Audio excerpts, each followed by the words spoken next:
ॐ आदिशङ्करास् आत्मबोधः गणपतिध्यानम् शुक्लाम्भरधरं विष्णुं शशिवर्णं चतुर्भुजं प्रसन्नवदनं ध्यायेत् सर्वविघ्नोपशान्तये। श्रीमहागणाधिपतये नमः। गुरुध्यानम्। गुरुर्ब्रह्मा गुरुर्विष्णुः गुरुर्देवो महेश्वरः गुरुर्साक्षात् परं ब्रह्म तस्मै श्रीगुरवे नमः। शिवादिगुरुभ्यो नमः। अथ आदिशङ्करास् आत्मबोधः श्लोका 1। तपोभिः क्षीणपापानां शान्तानां वीतरागिणां मुमुक्षूणाम् अपेक्षोऽयम् आत्मबोधो विधीयते। श्लोका 2। बोधोऽन्यसाधनेभ्यो हि साक्षान्मोक्षैकसाधनम् पाकस्य वह्निवज्ञानं विना मोक्षो न सिद्ध्यति। श्लोका 3। अविरोधितया कर्म नाविद्यां विनिवर्तयेत् विद्या विद्यां निहन्त्येव तेजस्तिमिरसङ्घवत्। श्लोका 4। परिच्छिन्न इव ज्ञानात् तन्नाशे सति केवलः स्वयं प्रकाशते ह्यात्मा मेघापायेंशुमानिव। श्लोका 5। अज्ञानकलुषं जीवं ज्ञानाभ्यासाद्विनिर्मलं कृत्वा ज्ञानं स्वयं नश्येत् जलं कतकरेणुवत्। श्लोका 6। संसारः स्वप्नतुल्यो हि रागद्वेषादिसङ्कुलः स्वकाले सत्यवद्भाति प्रबोधे सत्यसद्भवेत्। श्लोका 7। तावत् सत्यं जगद्भाति शुक्तिकारजतं यथा यावन्न ज्ञायते ब्रह्म सर्वाधिष्ठानमद्वयम्। श्लोका 8। उपादानेऽखिलाधारे जगन्ति परमेश्वरे सर्गस्थितिलयान् यान्ति बुद्बुदानीव वारिणि। श्लोका 9। सच्चिदात्मन्यनुसूयते नित्ये विष्णौ प्रकल्पिताः व्यक्तयो विविधा सर्वा हाटके कटकादिवत्। श्लोका 10। यथाकाशो हृषीकेशो नानोपाधिगतो विभुः तद्भेदाद् भिन्नावद्भाति तन्नाशे केवलो भवेत्। श्लोका 11। नानोपाधिवशादेव जातिवर्णाश्रमादयः आत्मन्यारोपितास्तो ये रसवर्णादिभेदवत्। श्लोका 12। पञ्चीकृतमहाभूत सम्भवं कर्म सञ्चितं शरीरं सर्वदुःखानां भोगायतनमुच्यते। श्लोका 13। पञ्चप्राणमनोबुद्धि दशेन्द्रियसमन्वितम् अपञ्चीकृतभूतोत्थं सूक्ष्माङ्गं भोगसाधनम्। श्लोका 14। अनाद्यविद्या निर्वाच्य कारणोपाधिरुच्यते उपाधितृतयादन्यम् आत्मानम् अवधारयेत्। श्लोका 15। पञ्चकोशादियोगेन तत्तन्मय इव स्थितः शुद्धात्मा नीलवस्त्रादि योगेन स्फटिको यथा। श्लोका 16 वपुस्तुषादिभिः कोशैः युक्तं युक्त्यवघाततः आत्मानम् अन्तरं शुद्धं विविच्य तण्डुलं यथा। श्लोका 17 सदा सर्वगतोऽप्यात्मा न सर्वत्रावभासते बुद्धावेवावभासेन स्वच्छेषु प्रतिबिम्बवत्। श्लोका 18 देहेन्द्रियमनोबुद्धि प्रकृतिभ्यो विलक्षणम् तद्वृत्तिसाक्षिणां विद्याद् आत्मानं राजवत्सदा। श्लोका 19 व्यापृतेष्विन्द्रियेष्वात्मा व्यापारी वा विवेकिनां दृश्यते भ्रेषु धावत्सु धावन्निव यथा शशी। श्लोका 20 आत्मचैतन्यमाश्रित्य देहेन्द्रियमनोधियः स्वक्रियार्थेषु वर्तन्ते सूर्यालोकं यथा जनाः। श्लोका 21 देहेन्द्रियगुणान् कर्माण्यकमले सच्चिदात्मनि अध्यस्यन्त्य विवेकेन गगने नीलतादिवत्। श्लोका 22 अज्ञानान् मानसोपाधेः कर्तृत्वादीनि चात्मनि कल्प्यन्तेऽम्बुगते चन्द्रे चलनादि यथाम्भसः। श्लोका 23 रागेच्छासुरधुक्कादि बुद्धौ सत्यां प्रवर्तते सुषुप्तौ नास्ति तन्नाशे तस्माद्बुद्धेस्तु नात्मनः। श्लोका 24 प्रकाशोऽर्कस्य तो यस्य शैत्यमग्नेः यथोष्णता स्वभावः सच्चिदानन्द नित्यनिर्मलतात्मनः। श्लोका 25 आत्मनः सच्चिदंशश्च बुद्धेर्वृत्तिरिति द्वयम् संयोज्य च विवेकेन जानामीति प्रवर्तते। श्लोका 26 आत्मनो विक्रिया नास्ति बुद्धेर्बोधो न जात्विति जीवः सर्वमलं ज्ञात्वा ज्ञाता द्रष्टेति मुह्यति। श्लोका 27 रज्जुसर्पवदात्मानं जीवं ज्ञात्वा भयं वहेत् नाहं जीवः परात्मेति ज्ञातं चेन्निर्भयो भवेत्। श्लोका 28 आत्मावभासयत्येको बुद्ध्यादीनिन्द्रियाण्यपि दीपो घटादिवस्त्वात्मा जडैस्तैर्नावभास्यते। श्लोका 29 स्वबोधे नान्यबोधेच्च बोधरूपतयात्मनः न दीपस्यान्यदीपेच्छ यथा स्वात्मप्रकाशने। श्लोका 30 निषिध्य निखिलोपाधीन् नेति नेतीति वाक्यतः विद्यादैक्यं महावाक्यैः जीवात्मपरमात्मनोः। श्लोका 31 आविध्यकं शरीरादि दृश्यं बुद्धदवत्क्षरम् एतद्विलक्षणं विद्याद् अहं ब्रह्मेति निर्मलम्। श्लोका 32 देहान्यत्वान्न मे जन्म जराकर्षलयादयः शब्दादिविषयैः संगो निरिन्द्रियतया न च।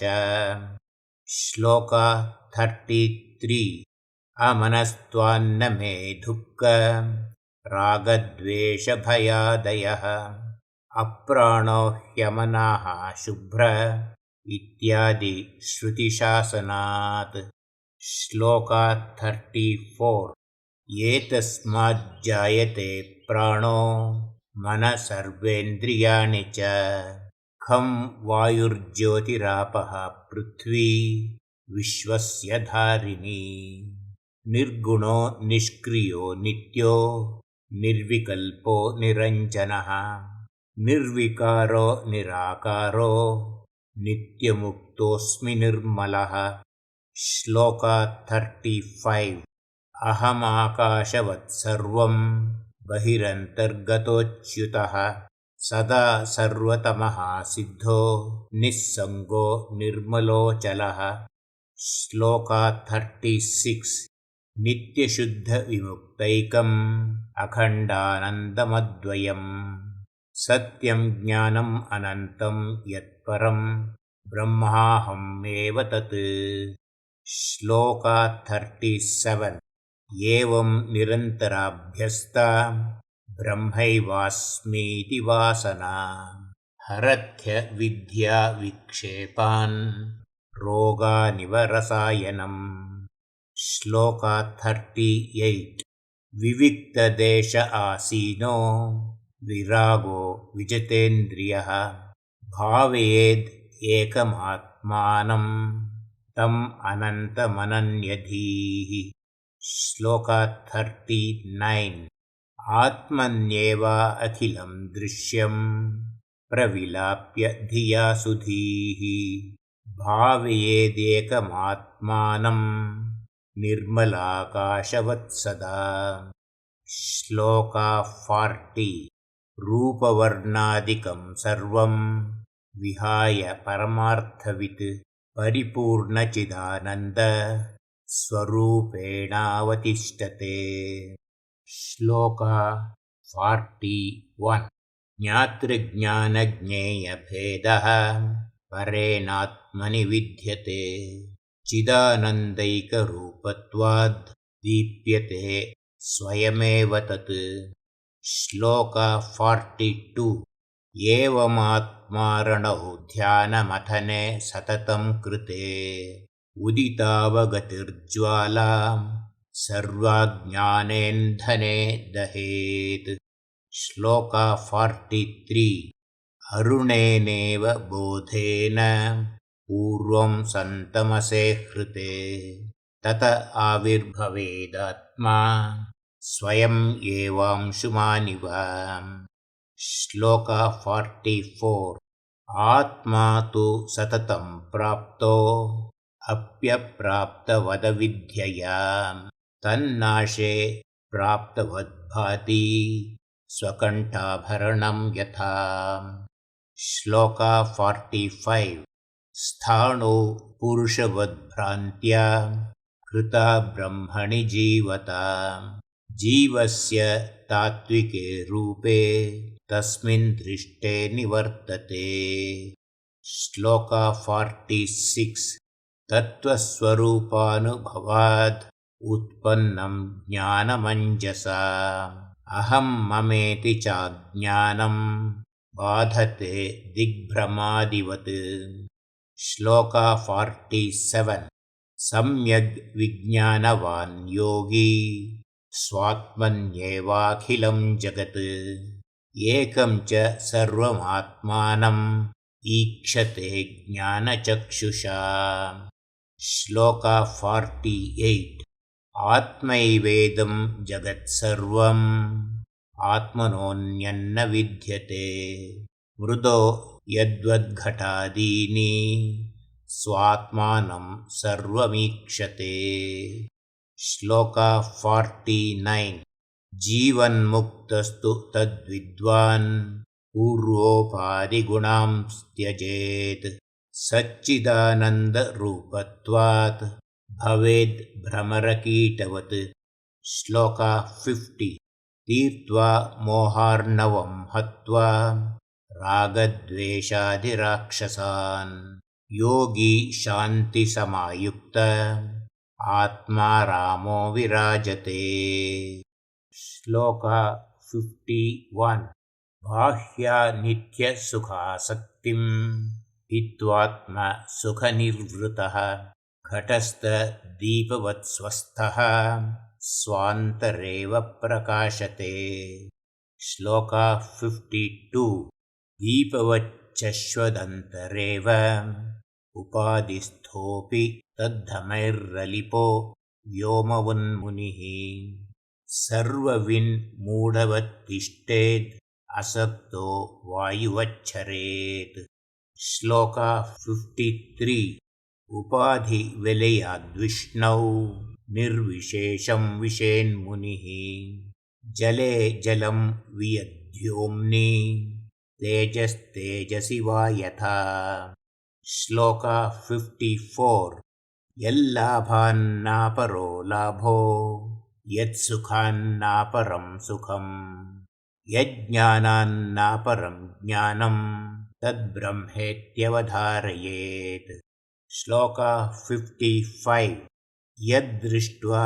नापरं दृश्यं यद्भूत्वा न पुनर्भवः यज्ञात्वा नापरं ज्ञेयं तद्ब्रह्मेत्यवधारयेत् श्लोका 56 तिर्यगूर्ध्वमधः पूर्णं सच्चिदानन्दमद्वयम् अनन्तं नित्यमेकं यत्तद्ब्रह्मेत्यवधारयेत् श्लोका 57 अतद्व्यावृत्तिरूपेण वेदान्तैर्लक्ष्यते द्वयम् अखण्डानन्दम् एकं यत्तद्ब्रह्मेत्यवधारयेत् श्लोका 58 अखण्डानन्दरूपस्य तस्यानन्दलवाश्रिताः ब्रह्माद्यास्तारतम्येन भवन्त्यानन्दिनोऽखिलाः श्लोका 59 तद्युक्तम् अखिलं वस्तु व्यवहारस्तदन्वितः तस्मात् सर्वगतं ब्रह्म क्षीरे सर्पिरिवाखिले श्लोका 60 अनन्वस्थूलमह्रस्त्वम् अदीर्घम् अजमव्ययम् अरूपगुणवर्णाख्यं तद्ब्रह्मेत्यवधारयेत् श्लोका 61 यद्भासा भास्यतेऽर्कादि भास्यैर्यत्तु न भास्यते येन सर्वमिदं भाति तद्ब्रह्मेत्यवधारयेत् श्लोका 62 स्वयम् अन्तर्बहिर्व्याप्य भासयन्नखिलं जगत् ब्रह्म प्रकाशते वह्नि प्रतप्तायसपिण्डवत् श्लोका 63 जगद्विलक्षणं ब्रह्म ब्रह्मणोऽन्यन्न किञ्चन ब्रह्मान्यद्भाति चेन्मिथ्या यथा मरुमरीचिका श्लोका 64 दृश्यते श्रूयते यद्यद् ब्रह्मणोऽन्यन्न तद्भवेत् तत्त्वज्ञानाच्च तद्ब्रह्म सच्चिदानन्दमद्वयम् श्लोका 65 सर्वगं सच्चिदात्मानं ज्ञानचक्षुर्निरीक्षते अज्ञानचक्षुर्नेक्षेत भास्वन्तं भानुमन्धवत् श्लोका 66 श्रवणादिभिरुद्दीप्त ज्ञानाग्निपरितापितः जीवः सर्वमलान्मुक्तः स्वर्णवध्योतते स्वयम् श्लोका 67 हृदाकाशोदितोऽप्यात्मा बोधभानुस्तमोपहृत् सर्वव्यापी सर्वधारी भाति भासयतेऽखिलम् श्लोका 68 दिग्देशकालाध्यन् अपेक्ष सर्वगं शीतादिहृन्नित्य सुखं निरञ्जनम् यः स्वात्मतीर्थं भजते विनिष्क्रियः स सर्ववित् सर्वगतो मृतो भवेत् इति श्री शंकराचार्य विरचित आत्मबोधः समाप्तः। क्षमा प्रार्थना। यदक्षरपदभ्रष्टं मात्राहीनं तु यद्भवेत् तत्सर्वं क्षम्यतां देव। पुरुषोत्तम नमोऽस्तु ते। विसर्गबिन्दुमात्राणि पदपादाक्षराणि च न्यूनानि चातिरिक्तानि क्षमस्व परमेश्वर। ॐ